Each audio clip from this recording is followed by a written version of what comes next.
Hi, I'm Donna Drake with the Daily Blu, and with us now is LJ from LJ Fence. Welcome. How are you? Good. How are you this morning? Good, good. Do you have any trouble finding us here at our new offices? Absolutely not. Okay. Absolutely not. Familiar with this whole Suffolk County area? Yeah. I'm like yeah. I guess being in the fence company, how long have you owned your own company? We've been in business now for a year. Okay. This is our first year, actually. I've been in the business, though, for over 30 years. I'm second generation. And what made you decide to open up your own place? Wanted to be my own boss. I was just tired of taking direction from other people and going nowhere. When you're your own boss, you're able to pick where you go and what you do, and you're able to sleep, I think, better at night.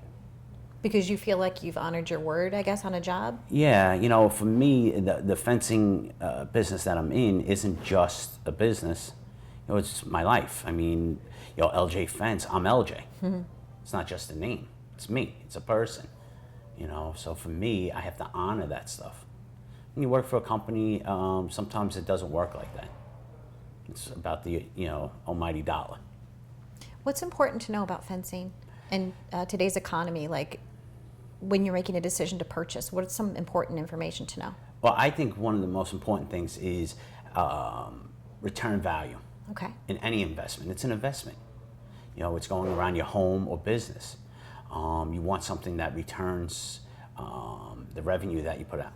So for me, it tends to be PVC fencing. PVC fencing has a resale value. When you go to sell your home or business, it's a low maintenance product. It's weather resistant, it always looks good, you could power wash it. Yes, and it's very sturdy, holds up with wind, not hurricanes, but pretty close. It depends also on what somebody wants from the fence too. I mean, if they're looking for privacy and durability, you have like chain link fencing with slats. You also have wood fencing that also gives you privacy. But wood fencing, you got to maintain. Chain link looks very industrial. So there's different applications for different situations. And what about the rule that some towns in Suffolk have that you have to have a fence around your pool? Actually, New York State says that you have have to it's all have, of New York State. Okay. Yes, all towns differ in things. That's why when you're getting ready to have a pool or purchase a pool to be put in, it's very important that you check out with your town or village their rules, regulations on the pool before you start installing a pool and stuff of that nature. Because a lot of times we think that because we're the professionals that we know all the rules, which we don't. And it comes back to the homeowner. I try my hardest to educate myself and my staff to know these things. But it's very hard to keep up because rulings change all the time. But the state of New York says that you have to have a pool or a fence around your pool. It has to be self-closing. Gates have to open out away from the pool. It has to be 4 foot high. That makes sense. Yes. Now talking about rules and regulations, you're licensed, and there's a difference between a licensed fence installer and an unlicensed one. Yes. Tell us why it's important to only use a licensed professional. Well, first of all, the licensing is very important because then we have somebody that holds us accountable, the County of Suffolk.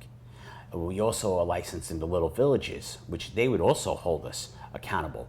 So like if there is a problem, okay, the homeowner has an avenue to go down instead of just dealing with a company or someone that's not licensed can pack up and roll up tomorrow, take your money, and you have nothing. But insurance is very important.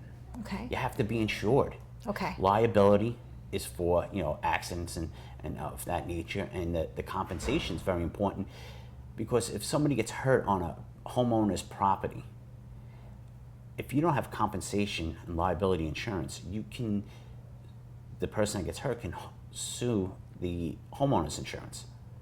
A lot of homeowners think, well, the guy, it doesn't matter if he doesn't. The fence guy, right? Yeah, it doesn't matter if he has the insurance. The price is cheaper. People really don't get that, and then God forbid something does happen. Now, you're stuck with somebody suing you because they didn't have the proper insurances.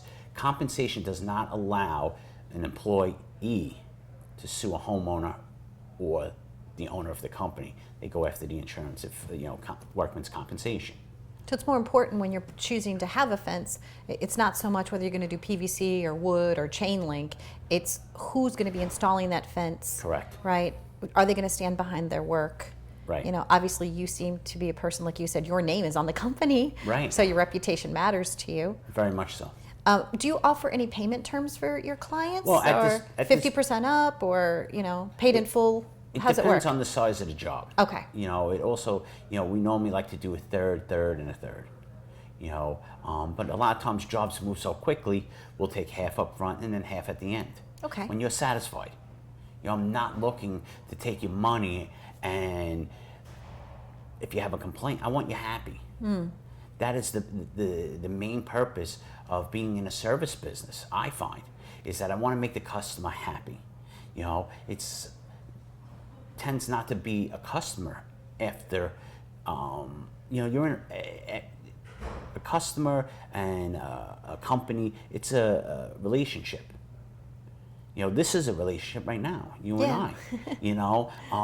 The gentleman or woman that pumps your gas, that's a relationship. So you want to be nice and courteous to people so that relationship flourishes, and goes forward. Where did the phrase "good fences make good neighbors" come from? Do you know? No. And have you ever seen that in play? Yes. It's actually my best advocate. Is neighbors. Right. And that's the thing with fencing, because it's something that's needed. Safety, keep your animals in, keep animals out, keep your children in. It's like a giant playpen. It is. Privacy. Privacy. It's nice. It's nice to have a fence. I grew up with a chain link fence, and they were so short that sometimes if you ran fast enough, you could try to leap over it. Yes. But those days aren't really happening much more anymore. So. Yeah. And I don't think I'm jumping over very many fences anymore either. I don't know, LJ. We could try. Yeah, I know. And what about the adornments? Do you offer gazebo building or arbors or any specialty pieces? Yeah, I have a website. Okay. ljfence.com. You can go on there. There's gazebos, arbors, pergolas, anything that's to try to beautify your yard.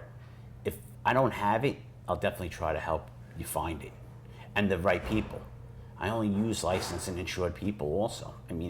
It's the way. And I think people started beautifying their yard more in the last 5 years, almost because they were going to have staycations.